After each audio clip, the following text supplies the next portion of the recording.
जी मेरे सोने गुरु जी तर तेरी आवाज़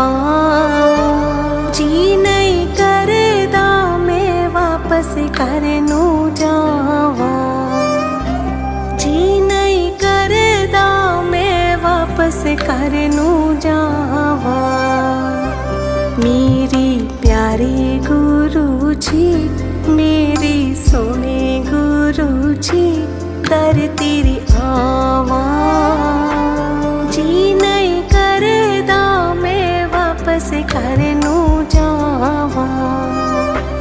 जी नहीं करदा मैं वापस घर नू